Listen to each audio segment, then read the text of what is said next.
Omar, as the head of the Dominican responsibility in climate change and adaptation, and to Germany, who supported, how can we face the real situation in Haiti, where you need to design an integrated plan in order to guarantee the sustainability of what we have been doing in this side, in Dominican side? Okay? Thank you. Now that's a question that would probably take 3 days to answer, and each of you have 30 seconds, and then we'll close. Okay. Thank you, Gustavo. This is a good question because you have to involve the Republic of Haiti in the answer, and I think in the next 5 minutes, we have to ask more than the Dominican Republic is to Germany to how to work together with Haiti in terms to implement the adaptation plans. We hope we have the second phase, and we're going to include the adaptation issue for the Dominican Republic.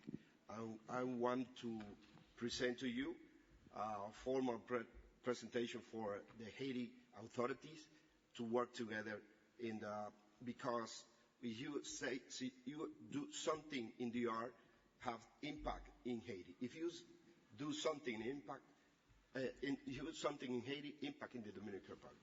Okay, that's the point. I think it's a good opportunity to work together. It's a South-South cooperation, support from the first world, like Germany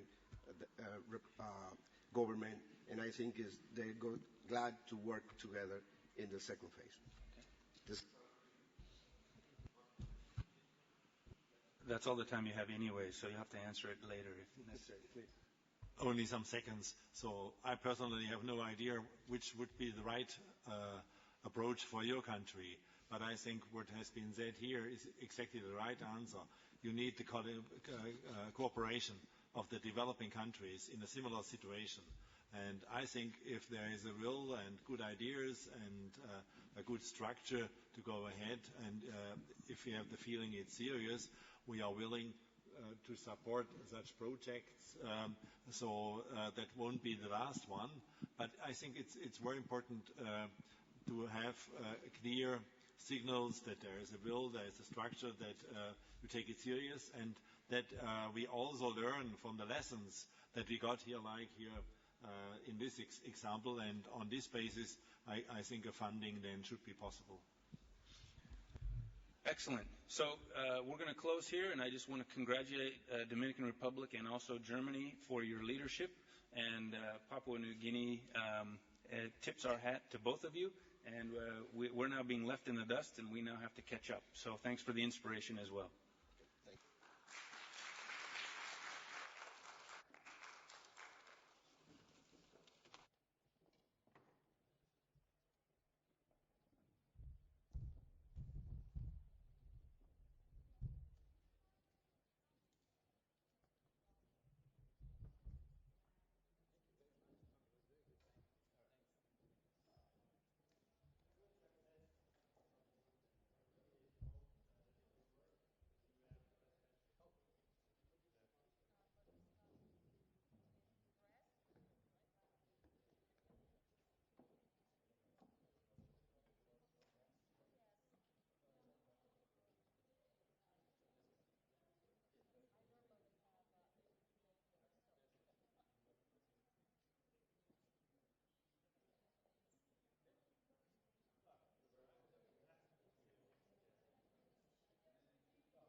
Good afternoon. I'd like to welcome everyone to the World Green Building Council Government Leadership Awards. As formal multilateral efforts on climate change face an uncertain future, there is a strong momentum building at the local level for cities to play a role as innovators and leaders. These awards recognise international best practice at the city level to build green. Cities all around the world are beginning to understand that by ensuring that all new builds lock in a low-carbon future, and that by creating policies that stimulate the upgrading of our existing stock, they can meet the needs of their constituents. Such innovative policies that you'll hear a little bit about today have important community impacts, saving people money, creating jobs, ensuring the energy security of the cities, and the health and productivity benefits for the citizens at the same time as delivering emission reductions.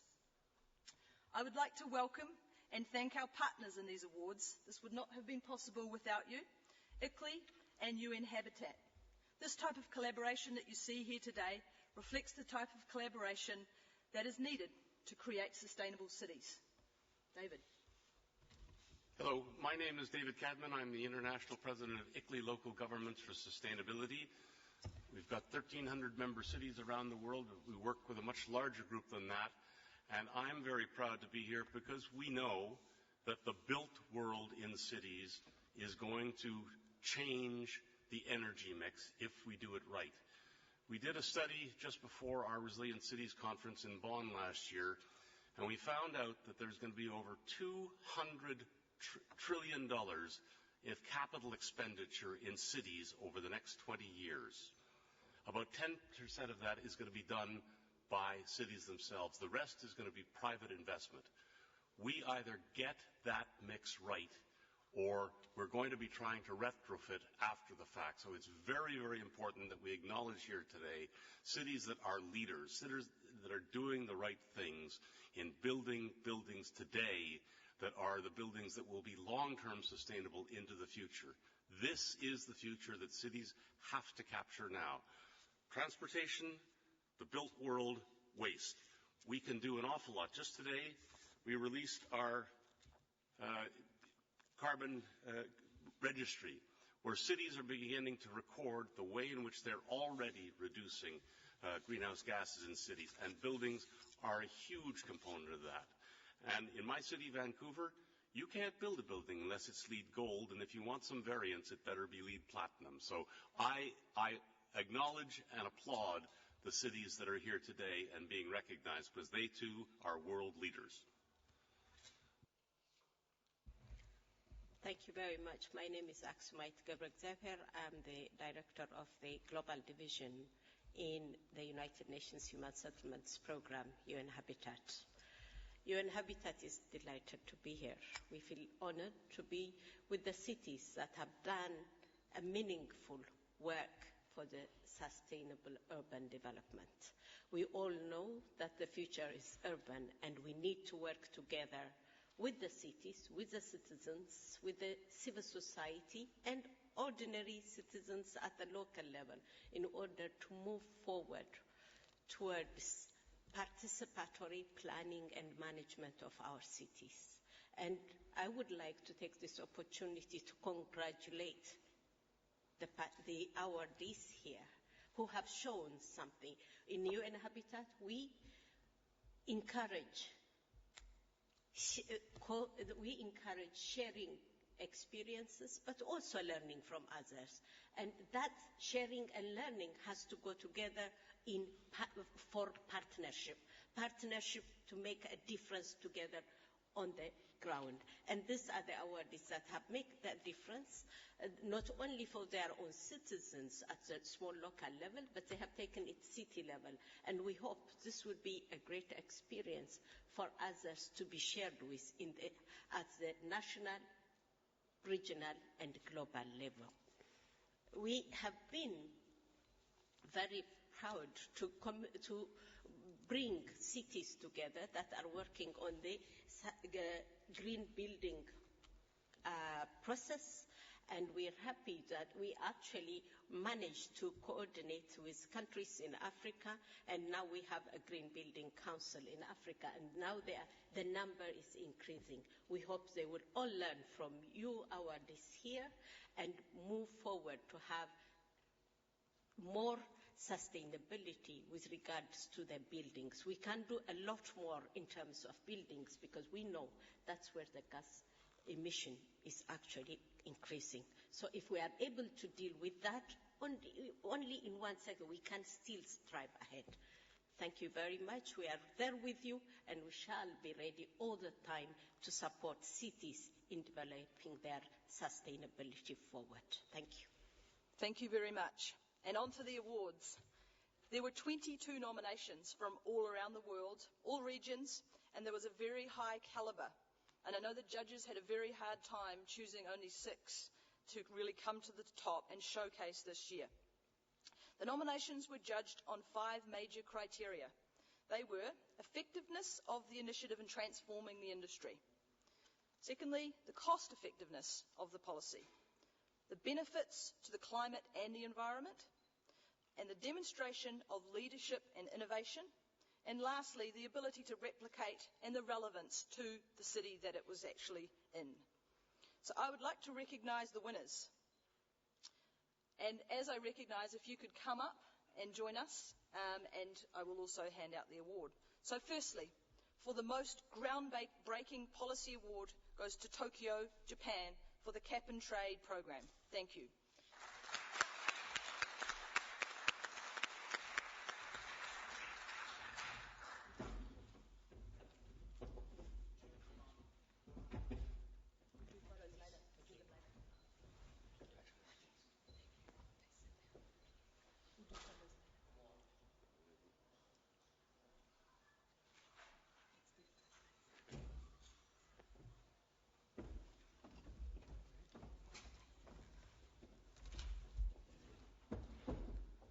The next award is for Climate Action Leadership, and it goes to Mexico City. Please, from Mexico.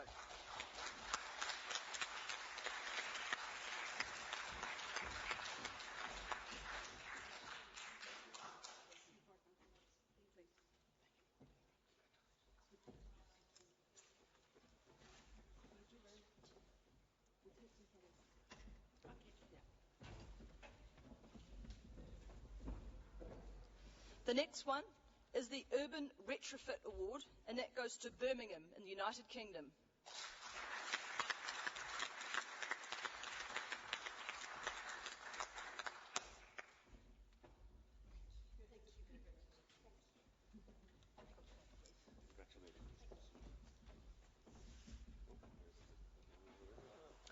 Our 3 other winners could not be here today, but they are the regional. We'll take some photos after as well. The Regional Leadership Award, please take a seat. Thank you. The Regional Leadership Award goes to Singapore. The Industry Transformation Award goes to New York City in the USA. And the overall winner for Best Practice Green Building Policy goes to San Francisco, USA. Now I would like to ask each of our government officials to say a few words. If we could start with Tokyo at the end, please. Thank you. Thank you, Jane. Thank you for selecting Tokyo for the most groundbreaking policy award. I would like to say thank you to ICLEI and ICLEI Japan. We are very honored and delighted to receive such a wonderful award. One of Tokyo's most important environmental policies is to make buildings green. And we have been undertaking green building measures for